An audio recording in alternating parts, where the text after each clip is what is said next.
asking for the link, so I'm emailing them as we speak.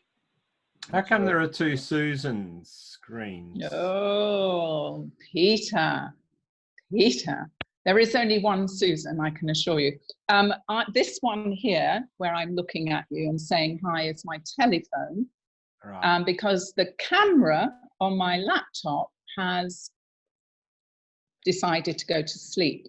Oh, So I see. yeah, but just so I can see everybody properly and not have to, you know, worry about just looking at you and keep doing this on the screen here. Got it. I've got the laptop on. But thanks for asking. There is truly only one of me, but I can see one of Anne now as well. Morning, Anne. Hello, Or afternoon. Fabulous, Hello, Anne. thanks, Ian. Thank you. You're welcome. The reminder did go to your Gmail email address, but technology sometimes tries us all, doesn't it? So I've lost a few Zoom things. Anyway, I'm glad that everyone has managed to get in, and now is time to officially sort of welcome you all. We've been having a wonderful conversation. Isn't it cool that we can be all over the world and still come together to have a conversation? And I'm delighted today that my guest is SusanFurness. Susan and I have been, we've been friends for a very long time, but over the last 7 weeks, I think it is, Susan, 7 weeks, we have been creating a program called Strategic Heartistry. And we've been running that program now with people in other various parts of the world. What a cute dog there, Cecilia.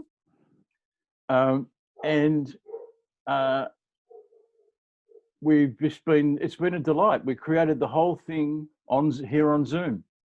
And as I say, we're working with the first groups of people currently. So it's been a wonderful experience.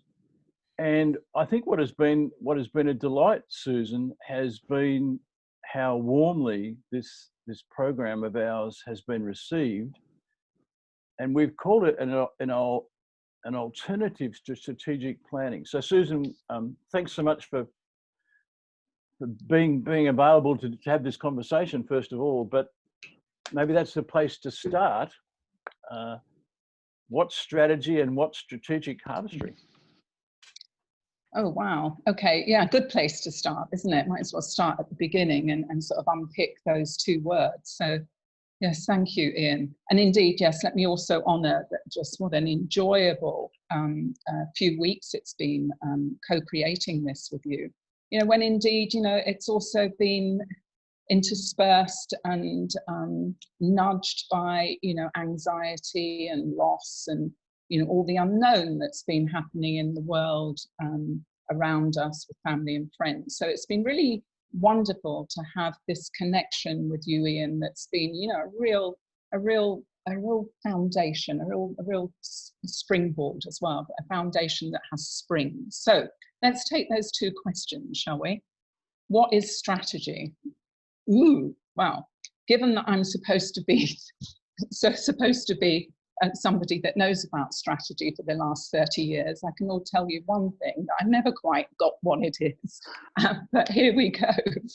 What I do feel into, Ian, that it's actually about trying to get from here to there. And that it's often a very linear process, just from my observations in the past. And I'll drop in some little phrases as I'm speaking. You know, I find truth in observation, not opinion, and particularly carrying that essence into this new world. So my observation of the past is it's very often very linear. It's often doing something, and that doing, if you put the phrase by doing something.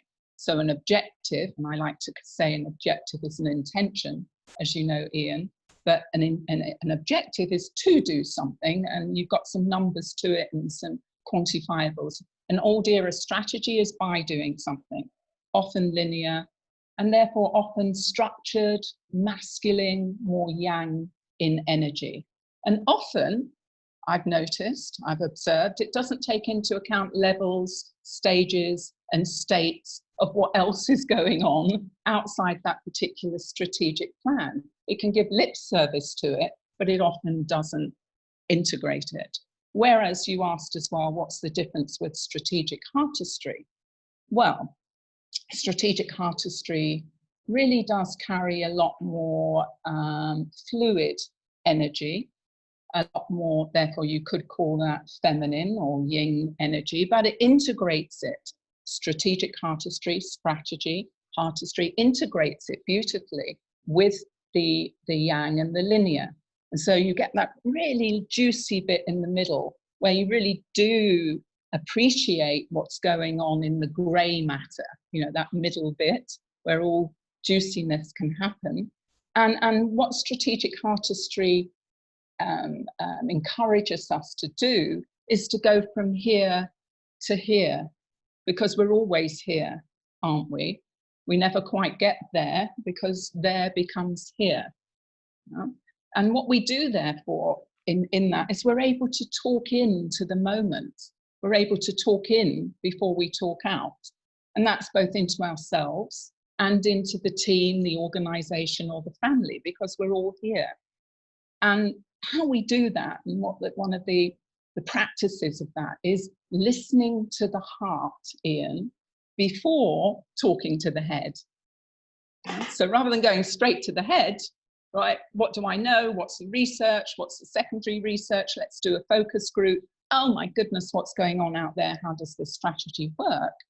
Particularly so we're in the place now of being here to get here and actually can only sense where we're going because we don't know anymore, do we? Then if we talk into the heart first, Ian, and then have a little word with the head, we can then generate what strategic heartistry really suggests it can do. And that is connecting the heart with the head, with the hands, and then to those plans. So Ian, it calls the heart to work. Over to you. Fabulous, fabulous. And you would, and I will send folks some links. A lot of my work in the heart leadership space is based on the scientific research done by the folk at Heart Math. And there's a wonderful thing called the Heart Experience that's available free of charge at the moment. So if folk are interested, I will send that to you, and that will link you up to what is now decades of research that talks about how the heart is first. We actually respond with our hearts way before our heads. And the research that would be wonderful to have that link, Ian. So yeah. I'll put that available for people. And there's a number of books written by the Heart Math people. And just so you know, you made me think of something there. Yeah, just so you know, folks, if you're not used to our format, I've got a series of questions that I'm going to put to Susan just to give a bit of a sequence to our conversation. But feel free to raise your hand and ask a question, join in the conversation at any point. Susan. Yeah, sorry. Thank you so much for mentioning the heart map. And I just wanted to say something else that popped into me there in the moment about the difference between strategy and strategic heartistry, is that strategy really is the motion of and the deliberate attention to survive, whereas strategic heartistry is a deliberate practice about being in rhythm with thriving. So it's this now new relationship with profit and purposeful profit, survival, profit and growth, and thriving, purposeful profit, and a collective magnificence. Over to you, Ian, and thank you. And it's been interesting, hasn't it? When we were doing our research and creating the program, folks, we come up with this phrase to underpin this idea of strategic heartistry, that the heart, we hear the heart first. Actually, the magnetic energy of the heart is some 80,000 times stronger than the brain, according to some of the research that I've looked at. We actually have a magnetic field that's, has been referred to in the past as aura. And I find it fascinating because the research suggests that it goes about 1 meter. The magnetic field is about 1 meter from the body. which is interesting when you consider social, or it should be called physical distancing. That's 1.5 meters away. So literally people are outside of our heart energy, which is fascinating. But we had this phrase, didn't we, Susan, that we've introduced, and the groups that we've worked with so far, I've loved this phrase. We call it talking in before talking out. Tell us more, Susan. Yeah, wow. I'm so pleased you brought that up so early in the conversation, Ian, because talking in before we talk out is something that I've been really in practice myself for over a decade and a half.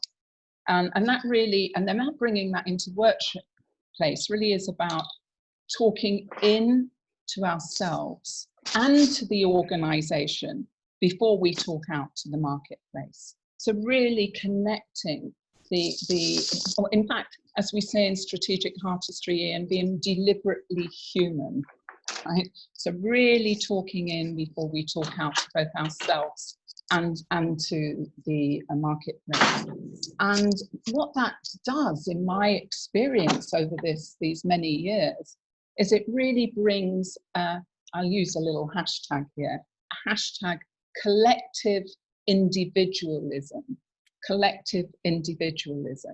And because, of course, some of you will know in some aspects of business, particularly communications and marketing communications, often that message goes out, or has done in the previous era, goes out to the market before we've even spoken to our audiences inside, our internal team, and let everybody know. And in fact, Kim, I can see your video on now. Look, I mentioned your name just as you're blowing your nose, but Kim has a wonderful book. She's the author of a book called The Right Kind of Loud.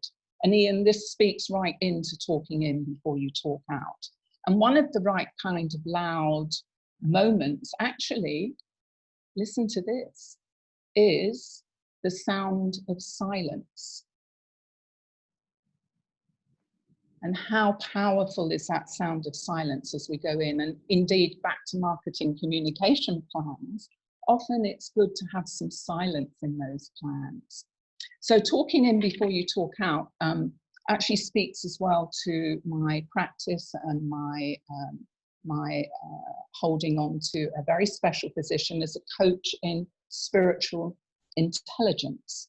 And in spiritual intelligence, so IQ, physical intelligence, PQ, emotional intelligence, we've probably heard of. Now, spiritual intelligence really is the ability to practice having compassion and wisdom with you at all times. And so really meaning, so you don't lose it when the strategy isn't going right. So that speaks truly into the here in Strategic Heartistry. Ian. And in heart language, of course, we would call these the regenerative qualities of the heart. So what I'd like to do is just, if everyone could just place your hand on your heart.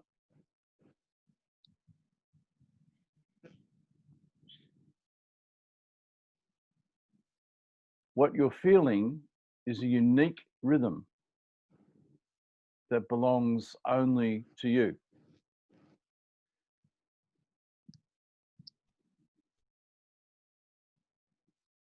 And these kind of conversations, we design them to really help you to get in touch with that unique rhythm. There's never been a person who's walked the earth before who had exactly this rhythm that you're feeling now.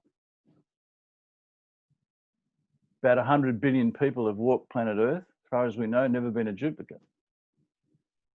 And it's this uniqueness that we try to tap into in this conversation, because when we're able to have a conversation heart to heart,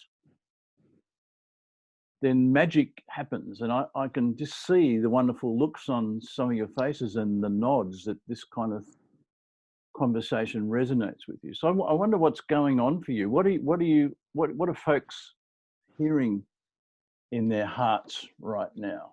Please share with us. We only have one rule around sharing. We keep it brief, but other than that, we welcome your thoughts, your feelings, perhaps more than your thoughts.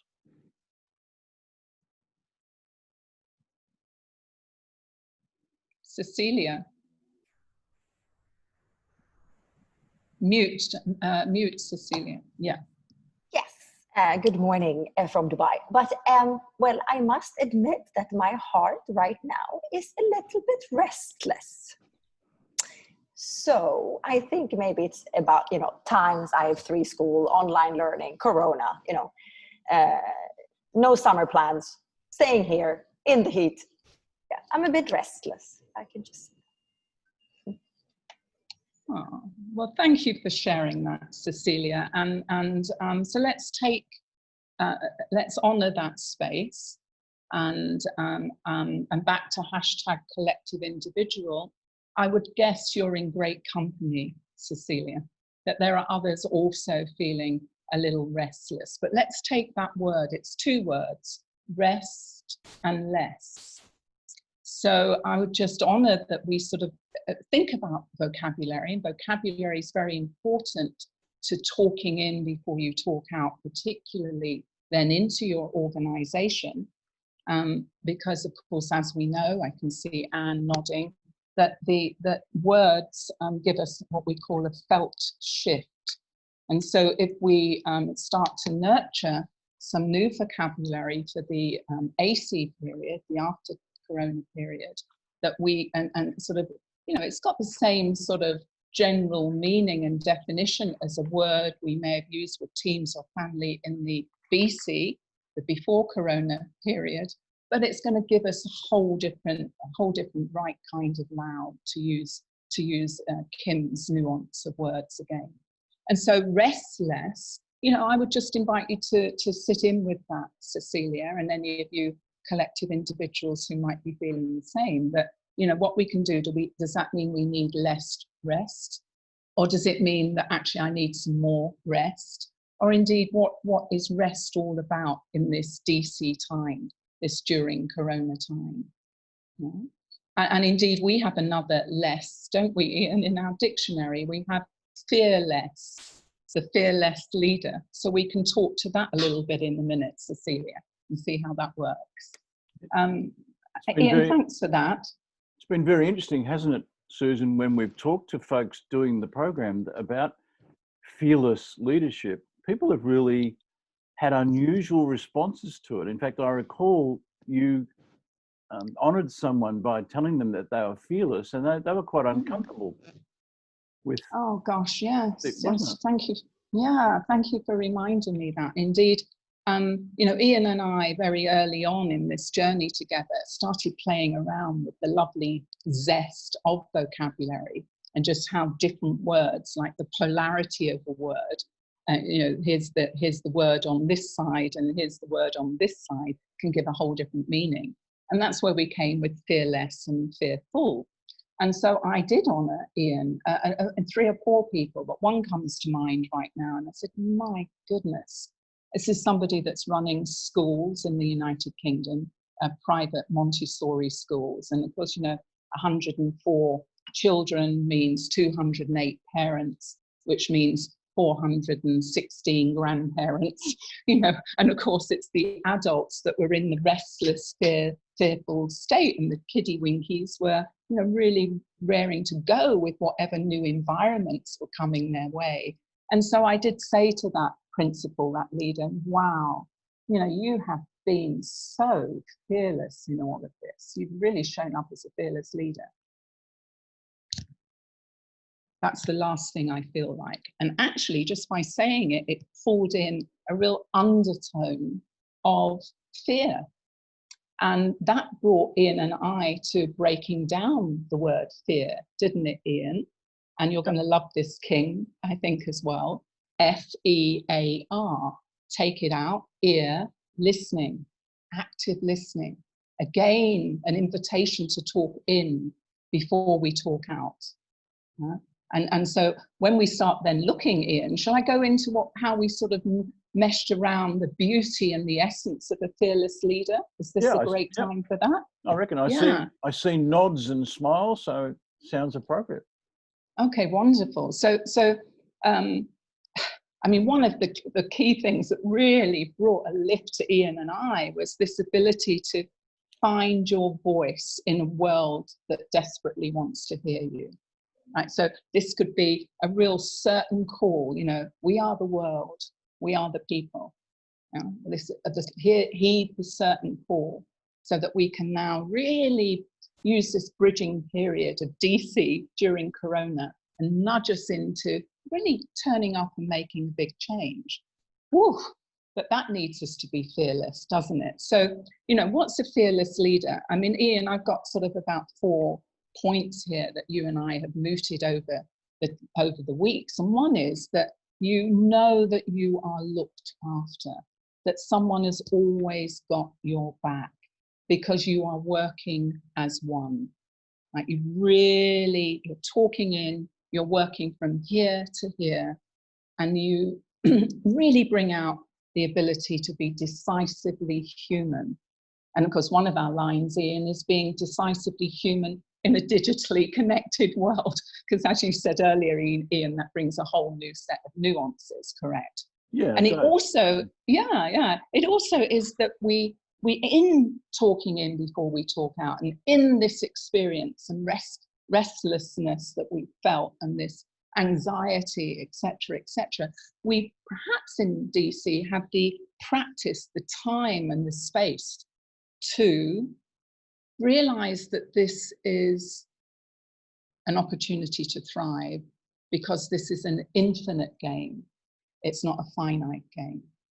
And that this time during Corona is actually the presence of a gift. Do you get that? Presence of a gift. And so a fearless leader, Ian, we're noticing, is one that's really, really, really feeling into this DC time as a gift. And actually, instead of calling it unprecedented, which isn't a word we've all seen mooted around, maybe feeling into it as a curious time, not an unprecedented time. It's a curious time where we can sense instead of know. And of course, sense, Ian, then brings us back to a real practice that we can do, and that is to practice our intuition as opposed to our instincts of knowing. And that's sort of working very beautifully together, the gut, the ego, and the intuition. Ian, over to you. I think it's very interesting. I think I was saying to a group I was online with this morning, I think this is the most exciting time since January the 10th, 1438. Go on, tell us what happened.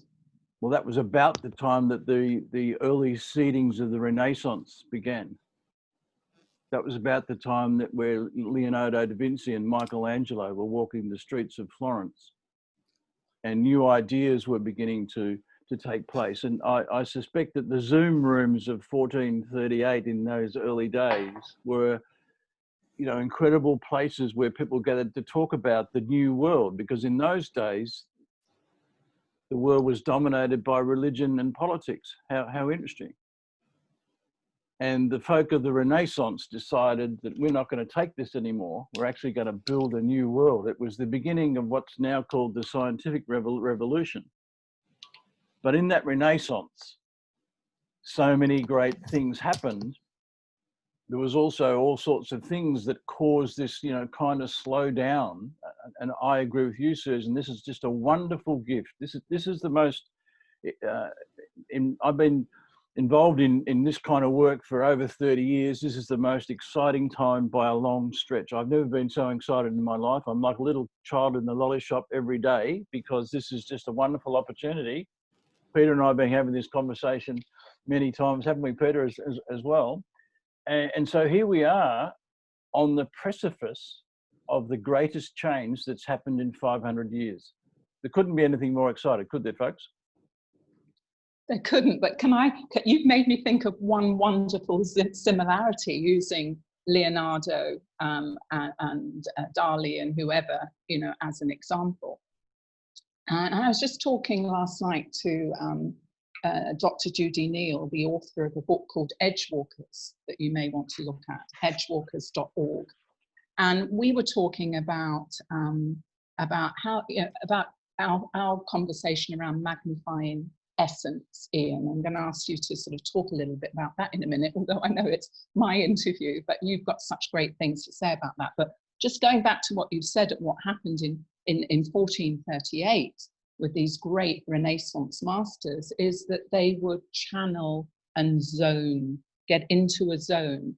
And often, you know, those artists of whatever art, I mean, that could be strategic art as well, which is where we are with strategic artistry, is that you're zoning in, as you're talking in before you talk out, you're zoning in. And if you can do that with your team, you know, by role modeling and provoking acts of love and kindness, that in turn provoke other acts of love and kindness, that then create this energy of purposeful profit that is built to thrive and not survive. How wonderful. But now let's just go back to Zoom. So we've gone from zone in the Renaissance of 1438. We've gone to the wonderful gift of Zoom during the DC period. And we're now talking about practicing the art of talking in before we talk out, so that we can bring the heart into play. So we're almost going back into zone of the 1438 Renaissance. So how do we practice? How do we generate as a collective in that zone? Particularly when we're in the zone of our family, where there could be some disruption going on, or in the zone of our workplace.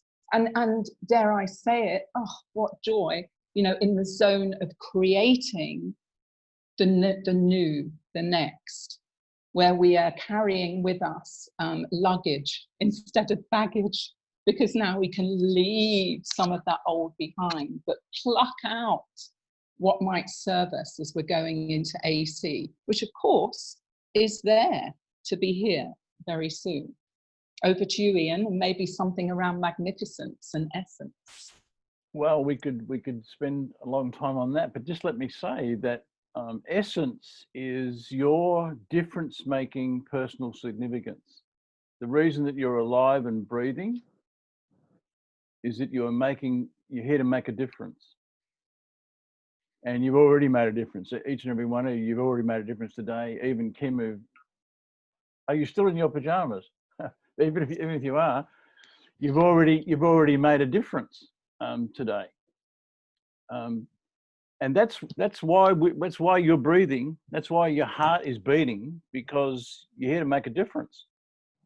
And that's your essence. That's where your essence comes in. And your essence is that unique piece of you that is your difference-making significance. I'm in the business of helping you to see that, unearth that, but more magnify and enhance it. That's really what our work is about, Susan, isn't it? It's about helping you to see your magnificence. Interesting, when we break down words, of course, magnificence, essence is in there. That's absolutely right. It's right in there. Yeah. And when you take fearless and you take the two, it's fearless. And I can tell you that I think we have a lot of positive reasons to fear less, even though there's a lot of chaos going on in the world at the moment, particularly in the Northern Hemisphere. But I suspect that this is the chaos before the great shift. You and I, Susan, have talked about this being a nudge, but I reckon the nudge is becoming a shove. And it's the shove before the shift, I'm saying to people. That's beautiful, Ian. Really, really wonderful. And Folks, I just other thoughts. I can see a lot of Peter. Peter, I can see your mind. Anne, there's a hand. What are you hearing yourself say to yourself, Anne? Well, I'm saying to myself that I love your phrase, Susan, calling the heart to work. Absolutely divine, superb. The other thing I'd say is that this conversation is just so much about words and vocabulary, and again, awesome. I mean, in the area in which I seem to have found myself focusing, mental health, just the words we use, the way we continue to create stigma. And to your point, Ian, around this may be that moment before the significant change. I think about it as the chaos when you're so close to breakthrough and you really actually want to give up because you're so close to it. It's so chaotic. It's so terrifying what you're trying to do. And you've just got to hang in there and go that last 5% because that's when it happens. And I think, to your point, that at last, people may start to understand mental health is important now. You know, it's such an opportunity. And to your point, Cecilia, about being restless and that whole action of doing something, can I tell you today, for the first time, my heart is not restless. And why? Because I just booked 2 flights, 2 trips to go diving. And so I am so happy. I can't tell you. So find something you can do to settle your heart. That's it. A little gem, if I may. One of the words for essence, the metaphors for essence that I love is song. The song, music, voice. They're all metaphors for your essence. And This Is the Moment is the song that I'm really thriving in. And it says, the second verse of the song, This Is the Moment, it says, this is the moment, this is the time when the momentum and the moment are in rhyme. Give me this moment, this momentous moment, and I'll gather up my past and I'll make some sense at last. The third verse, this is the moment when all I've done, all of the dreaming, scheming, and screaming become one, because this is the day, just see it shine, when all I've lived for becomes mine.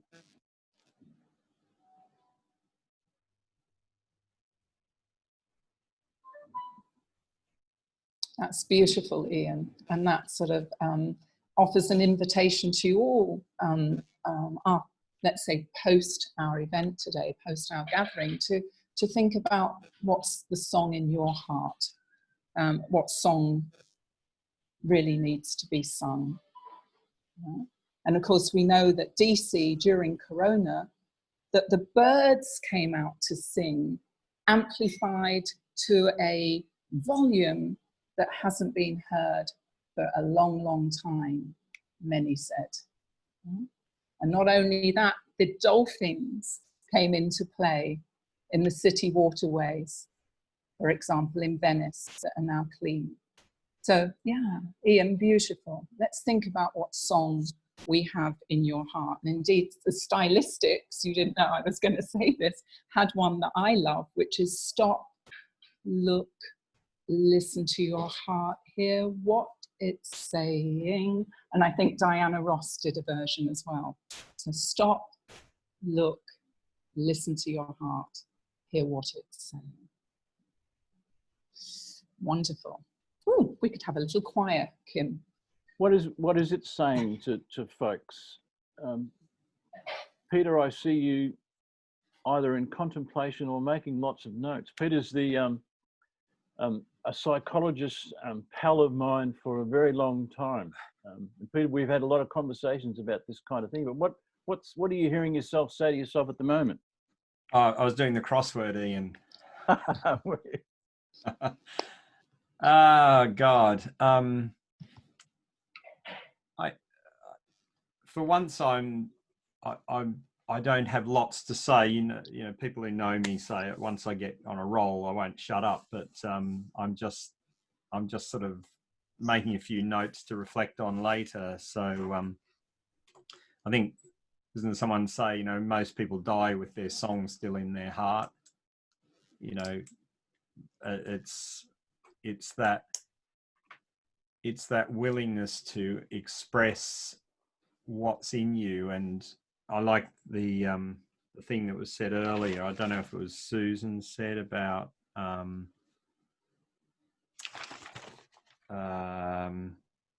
or was it you, Ian, said you find your voice in a world that needs to hear it.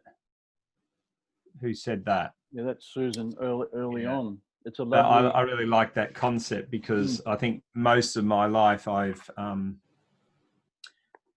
not fully expressed what I had in me, thinking that I would be wrong, or people wouldn't care, it wouldn't be of interest to people or value to people, or who am I to even say that, it's already been said, and that kind of thing.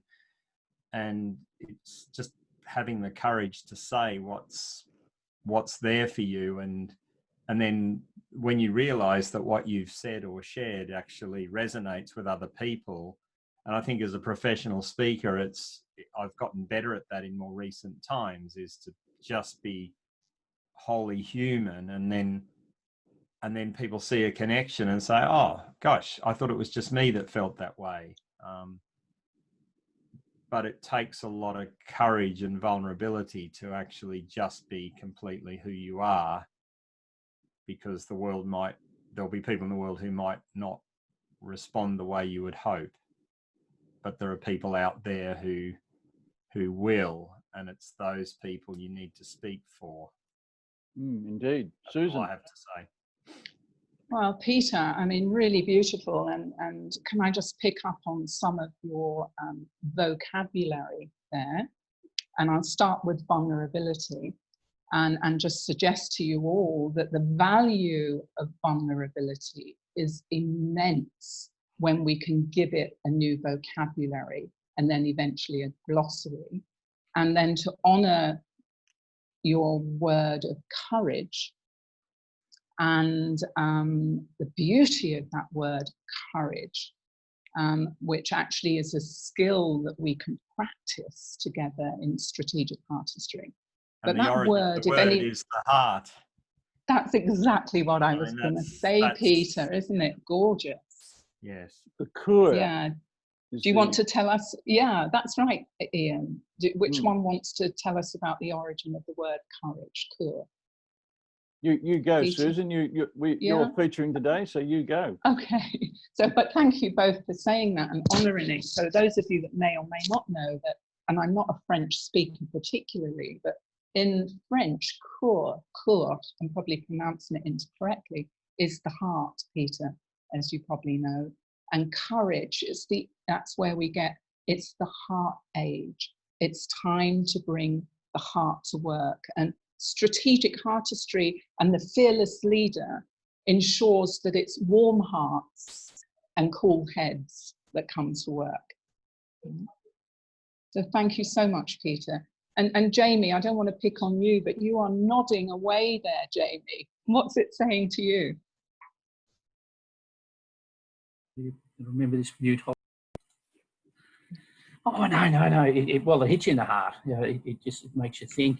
You know, you listen to what Ian and yourself are saying, and you write down some key words or key sentences, and then when you hear from Anne and Peter and others, it's a space where you know you want to be. It comes to how can you get there, either in your personal space or in your employment space, and it's hard to lead that in my employers. 280 odd people all around Australia, so it's sort of in a lot of remote areas. So it's hard. Just trying to think of how I can portray that, and I lead from that space, as Ian would know, that hard space. But how I push that wider and get some more disciples, most importantly, and not get caught up in the moment and the time. Ian, can I pop in and support Jamie a little bit there?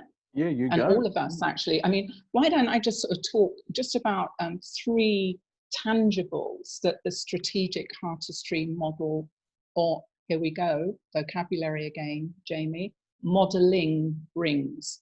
So if we think of a model as an old era, more linear, masculine structure, and now we think of the new era, AC, and Heartistry is bringing in modelling, and we are indeed the role models.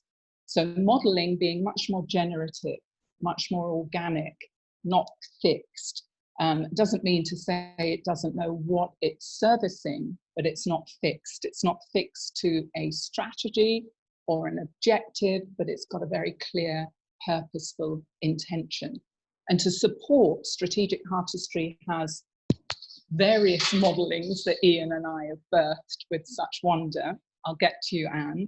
One is 5 R's, and we have 5 R's. Anne, can somebody not hear me, maybe? I think Anne had. Anne's leaving. Anne had to go. Oh, so, leaving. Oh, yeah. God bless Anne. Bye, bye, bye. So here, I'll just say to you again. So here's some models. We've got 5 R's. There's a 5R model that just goes through the reality, the reason or the purpose, the recipe, that would be your strategies, the rituals, another word for tactics, and the rhythm, as Ian and I have been speaking to, as opposed to the critical path and the timeline, but the rhythm, obviously all pointing to the new reality or the intention. And as Ian likes to call it, and I love this, possibility leadership. So where are we going? Because actually we may not get there, right? Because what we've learned during Corona is we don't even know what's happening in the afternoon, right? So we're only sensing where we're going. So if we're going here to here, what joy does that bring? So we've got the 5R models. We've also got something that we call Mother, which is a glossary or vocabulary that we've all been enjoying today. So we've got some words that are BC, before Corona. We've got some words that have emerged during Corona, DC. We've started populating our AC, but of course, AC is your vocabulary, your glossary for your decisively human leadership of your family and your team and your community. And it's such a fabulous place to be. So Jamie, vocabulary, how we say things is wonderful. And I'm sure Ian and you can do some juicy work around that. And out of that, when it comes to now communicating to the wider marketplace, is to capture some of that in a glossary. So it almost is like the project, the organization, the cluster team have their own song, right? And the glossary is the lyrics to that song. And it's really, really quite a wonderful exercise in modeling that Ian and I lead in Strategic Heartistry. So I hope that helps Jamie and everybody else. Peter. Yeah, I just wanted to touch back on the vulnerability piece, because this is an area that fascinates me. And the one TED talk that I most recommend to people and I most talk about is The Power of Vulnerability by Brené Brown, which is the 4th most ever watched TED talk at around 44 million views. And the reason her talk went viral is it speaks to all of us. When I touch on the topic of vulnerability with audiences, because we're talking about the concept of stepping out of our comfort zone. So we all reside in a circle that's our comfort zone. It's the world we know. We like it in there because things are predictable. We understand things. It's kind of orderly, whereas outside is unknown. It's chaos. It's a world that we don't understand. And we're faced with a choice between staying in our little circle, which essentially we're trapped. We have a mindset, a view of how things are or should be, and we're trapped by that. But the minute we step outside into the unknown, which is very much the world we're in now, we're facing so much uncertainty, is we feel vulnerable. And it's really, really interesting, because whenever I'm speaking with an audience and I say the sentence and they finish it, they always say the same word. To be vulnerable is to be, I pause, and people 99% of the time say weak. So that tells me that in our culture, vulnerability and weakness are seen as synonymous. And that's very telling. And so what we have to do is pull that apart. And that's why Brené Brown's talk is so, the title of the talk in itself, it's the power of vulnerability. And interesting, Peter, this is where the heart comes into play. Also, as a quick aside, Brené Brown's featured on Facebook in the last 24 hours, where she wrote a beautiful piece about She said the system isn't broken. It's how it's designed to be, and we need to break it. It was a wonderful, wonderful piece. But yeah, I'll check that out. One of the interesting things about this, in terms of vulnerability, is we're coming out of a head world. Yeah. And the head's about thinking, the head's about replaying the stories we've taught it. So the head thinks. The big difference is the heart knows. Yeah. The heart knows, the head thinks. And when you get comfortable with the fact that your heart knows, you become brave enough or have the courage enough to step out into that wider circle. So the thing about the vulnerability is that it's where we connect, because the word vulnerability comes from wound. So we're all wounded, and it's our wounds that actually connect us. If we come from the heart, it's where we connect. So, for example, I mean, this morning somebody just posted on Twitter, because it's the Twitter sphere has gone crazy with all of the stuff going on in the world. But someone played a clip of a policeman in the US with tears in his eyes, saying people are not understanding what we're having to deal with every single day. And I'm having to go to a drive-by shooting where a 5-year-old girl has been killed, and I have to go into that. I have to endanger my life to try and sort that out. And it was this almost compassion, because we've got the image of a policeman murdering someone, but to see a connection at a heart level with somebody who's on the front line every day dealing with this seemingly intractable problem. So I have a friend So Peter, I'll take you there. I mean, this is just because it's such wonderful, wonderful content you're giving, and there's a couple. If I might just take it there, and sure. Just offer again the B's. So we talked a little earlier with your steer and your contribution about the value of vocabulary. And indeed, if we were here for a lovely practice all day on strategic heartistry, we wouldn't indeed, Peter, be practicing together how to unleash that value of vulnerability. And here, there's so much in it. And I want to take some of your C's. You're bringing up a lot of C's today. And I'll remind Ian that Anne's not on the call now, but when we had that wonderful call with Anne and Gary and Glenn, Ian, about 3 months ago, Glenn captured a whole list of C's that came up during the conversation that our group here might enjoy. We'll send you those. But you've talked about circle, about courage, about curiosity, and you talked about comfort zone, Peter. So, and just now we talked about with Ian, unleashed us to thought about 1438 and about the zoning of those Renaissance masters and how they channeled and how we bridged all the way to where we are now, and how Zoom has helped us get into zones together. And so what I'm just going to take you here then is, how about in Artistry, we actually move from comfort zone, which is an oxymoron, right? A bit like strategic planning, may I suggest, and move it into the creative zone, right? So we still use that zone from 1438. We bounce it into where you were going, Peter. We mush it up with all of the gorgeousness of Brené Brown and all the other wonderful speakers from the edge that are now moving towards another C, and that's the center. So thank you so much for bringing that in. And Ian, may I bounce it back over to you? Well, yes, and I'm just conscious that we promised that we've only got 10 minutes to go. So just conscious of that. We don't mind going a couple of minutes over. We do try, because there is such a thing as Zoom fatigue. And I appreciate, it's very early in the morning in the UK, and it's in the evening in other places. But so just a little reminder, we don't mind going a couple of minutes over, but we are keeping an eye, and we like to keep to zone. But one of the things that Susan and I, we spent a lot of energy and many hours of conversation because it was this idea of connection. And we described it, didn't we, Susan, as connecting hearts and heads and hands to plans.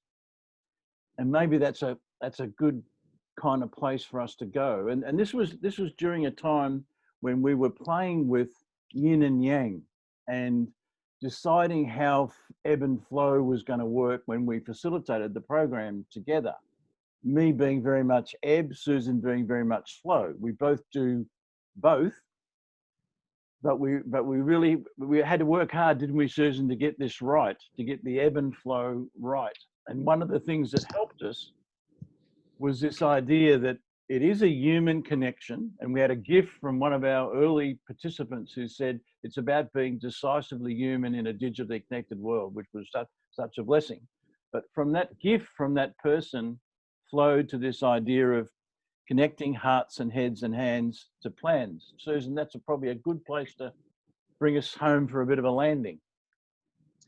Well, thank you, Ian. I mean, is anything coming up for you, any specific question that you'd like me to address, or shall I just take what comes in? I think take what comes in, but it's this idea of, connection, because here we are technically able to connect with anyone, anywhere, anytime, almost. And yet we've never been so disconnected as a human race in history. So Hi, Kim, yeah. And Hi. Simone might want to speak. Hello, everybody. I don't. Oh, okay. So Somebody Kim, else go. is Kim speaking first, now. then Simone.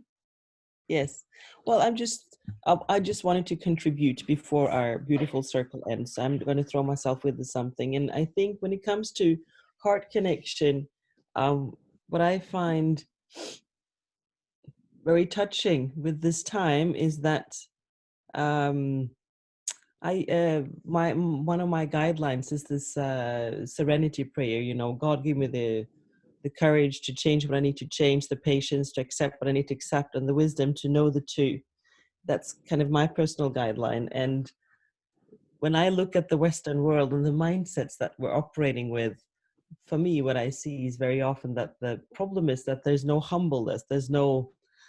That whole part of acceptance has been very undercover. I have the right, there's a lot of entitlement. I have the right to have this, I have the right to have this and this and this. So in this moment that we're in, suddenly we're forced into having acceptance, which I actually think is good for us. And then, so I just find that very healthy, I think. I mean, there's a lot of suffering, and I'm very privileged sitting here in a beautiful home, and I'm not sick, and so I'm just very aware of that. But at the same time, I love to see that, we are in this. And then where the compassion and the heart comes in is we are actually dependent on that we are caring about each other. And it's such a tactile way. Like, if you don't care about me, I'm going to die from it. It's actually like this very palpable interdependence. And when it comes to touching our hearts, I just think that's it's a very strong bond that is actually forced upon us.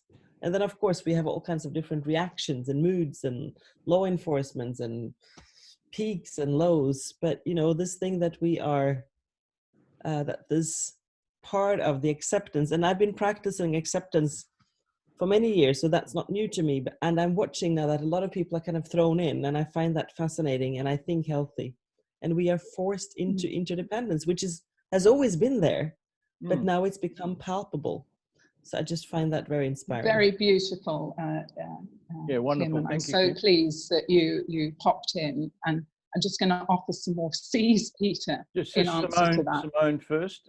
I think Simone. Yeah, let me just finish this bit because it's one thing, otherwise I'll get it for just answering to Kim's C's, and then Simone, it's all yours. We're really thrilled to hear from you. But it's just these C's that just to consider that in this place that we have an opportunity for common unity, born out of common sense, for common purpose. And if we look at the word community and join it together, common unity and join it together, we get community. So I'll just leave you with that one, and thank you for allowing me that space, Ian. And let's offer over to Simone. Hi, Simone. Hi. Actually, it wasn't me that put my hand up. Okay. Sorry, Simone.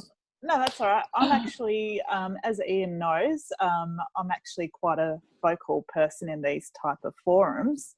And I think for myself, I'm really sitting in the discussion. By sitting in the discussion, I myself am really just I guess letting my heart receive all of the content. And I think for myself as well, I'll be probably sitting and receiving this content well and truly in the next 3 to 4 days after this discussion has been completed. What a lovely thing to say. Thank you for saying it, Simone. Thank you, Simone. Yeah. God bless you. Thank you. And all of you on that. Ian. Well, I think we've kind of almost come to a place of landing. So I thought, unless there are other quick comments to close, that I would just end our discussion with some more words from This Is the Moment song, because this is the moment. So here we go, the last couple of verses. This is the moment, this is the hour, when I can open tomorrow like a flower, and with my hand to everything that I've planned, I can fulfill my grand design, and to see all my stars align. This is the moment, my final test. This is the moment when all I've done, all of the dreaming, scheming and screaming have become one, because this is the day, just let it shine, when all I've lived for becomes mine. So I wish you all well in your moment and in the moments that flow from here. And Susan, thank you so much for being our special guest today in what we call Sparkination Conversations. A Sparkination is a spark that ignites passion, that leads to action, that changes what's normal. And Susan, you've sparkinated us today. I'm so pleased, Ian. Thank you very much for the opportunity. And thank you so much to all. It's been a pleasure to look into your heart, even if it's via a screen. And of course, we have a recording, which I'm just going to end now to stop that recording. But thank you so much all for joining. And Susan and I will just wait online for a moment or two if you've got any questions you'd like to ask. But I'm just going to stop the recording. Ian, and I'll just speak to your flower and say to you all, a flower gives unto itself, whether it's appreciated or not.